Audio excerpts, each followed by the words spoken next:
again, you attach it just like you would sheep's wool. Now Pygora, I typically spin Pygora, I would say in a light worsted weight. This is my typical size right here that I'm doing right now. And honestly, I'm not worried about consistency because I'm going to show you the yarn that I like to spin in a little bit, and you'll see why I'm not worried about consistency. But this is about how I spin it. Now, you can ply Pygora on itself naturally, just like any fiber. And, well, let's get it consistent, just so I can show you, because a lot of people like consistent. I'm one of those inconsistent type spinners, and that's the way I like it. And, again, I'll show you why, the look that I go for. So, a 2-ply looks like this. And, I mean, it's gorgeous. It's so soft. So this is what your 2-ply will look like. I'm going to rip that off so that we can compare this to this typical 2-ply to another type of way to spin in a little bit. So let's get this taken up. Now, just like you would any fiber, especially because this is a little slippery, we want to get some fluff at the bottom here so that these fibers will attach themselves nicely to one another and not slip off and become weak where it was attached. So there we go. I've got them attached, and attached pretty good, so it's a strong yarn. Now, I ply with silk. I don't ply it back on itself. I ply with silk thread because I like the look it gives, and I'm going to show you that. And it also makes it strong. Silk is a strong fiber, so it makes my yarn strong, adds strength to this single ply. So I can go a lace weight like this if I choose. Let me bring this up in so that, see that? I don't even know if you could maybe not even see it in this camera, but this is a very light 2-ply. Simply beautiful. Look at this for lace weight. A nice shawl or a wide scarf out of this would be just beautiful. But this is what it looks like, lightly spun. This is it, a little heavier spun. I also, which is going to be the one that I show you in a moment, just do a little more spinning demoing here so that you can work with me or see how my hands are working this. The other thing I should mention is a lot of times people that are new to cloud like to get the cloud in their hand and they got to hang on to it because they're afraid, I don't know, I think they're afraid it's going to fly away. But with Pygora, unlike Bunny, there is no real flyaway to it. There's no, with Bunny I used to spray a little fine mist of water so that it wouldn't fly all over the room and you know, into my face. So Pygora does not do that. It's not a flyaway fiber.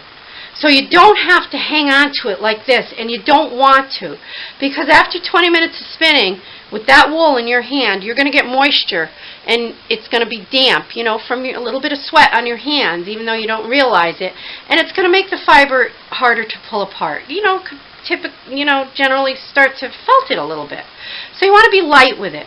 I'm barely holding it. It's such a fine and easy fiber to spin if your processing is done nicely that, look at that, you don't even have to, 2 fingers, 4 fingers all together just spinning this beautiful yarn. So, I did say it comes in the 2 colors, so we'll just show the second color for a moment as I finish up here, and I'm just fluffing it out, holding it gently in my hand, attaching the 2 fluff pieces together, joining it, and continuing my spinning.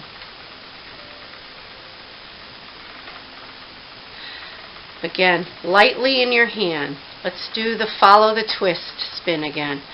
Twisting, follow the twist. You see, there's no twist between my fingers because I'm completely controlling the twist between my fingers.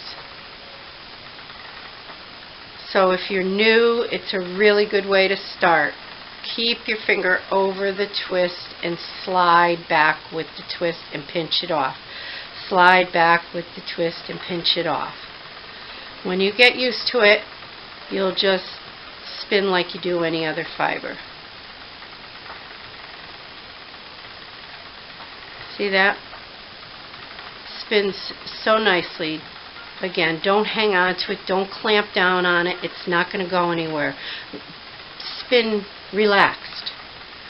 So, I want to show you the fiber that I spun this morning. I went thicker than I've ever gone. So this will show you that Pygora can be even spun. It's a little damp still because I washed it. Because I wanted to show you also, before we get to that, I don't know if you could see the difference in color here, but this has a bit of a grayish tint to it. The reason for that is when it's at the mill and they're picking it, you know, it's going through the picker, it's flying out of the picker, they put what's called a spinning grease on it.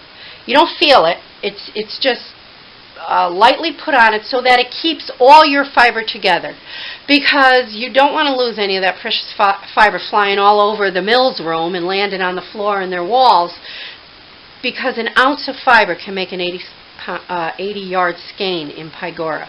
A little goes a long way.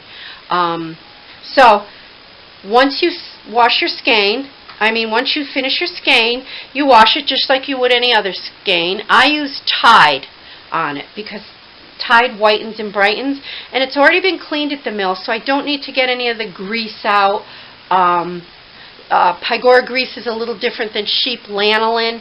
It's a little waxier and greasier. So the mill does that, takes all that out. So I don't want to be harsh on it and use something that's going to, scour my yarn. So I soak it in a little bit of Tide with the whitening power, Tide, and it comes out this beautiful white, bright white, soft yarn. Now I spin it. We talked about my irregularity because I like that, and I like to do this with it. I like to do little coils with it, little bouclés, and when you ply with a smaller thread, it's very easy to do this. It typically does it for you. Honestly, just try it. When you're plying with a lighter thread, your result is this. There are a few little tricks that I do to get the little coils to bubble up, but that will be in the next video on plying Pygora. So, this is it. Can you see the halo? I don't know if you could see the halo, but it does have a nice halo without any shedding. It won't shed. You can pet it and wear it.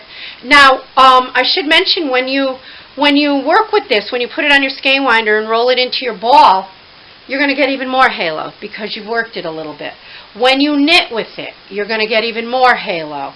And your end garment is going to have such a nice warm halo to it. It's almost angelic looking. So this is your Pygora in its last stage, except for knitting the garment. So Pygora fiber is commonly used for close to the skin garments, such as shawls, scarves, baby items. It should always be dehaired. Dehairing can be done at home, but it's better to be done at a mill commercially. It's great as a sport or lace weight for knitting or crocheting, but you can see a heavier weight works out just fine too, a semi-bulky. Weave with it. It's just a great fiber. Remember, the fleece colors come in white, gray, or black, tan, or dark brown, and they yield from about 6 ounces for that type C, all the way up to 2 to 3 pounds in the type A. Now my boy Chip gives me a good 3 pounds, and this actually is from all of my boys combined together. So that's it. I hope you've enjoyed this segment on spinning Pygora, and I hope you've learned something about the goat and how to spin its wonderful lustrous fiber. Thanks for joining us on Shepherd's Talk. Watch for the next video on plying Pygora.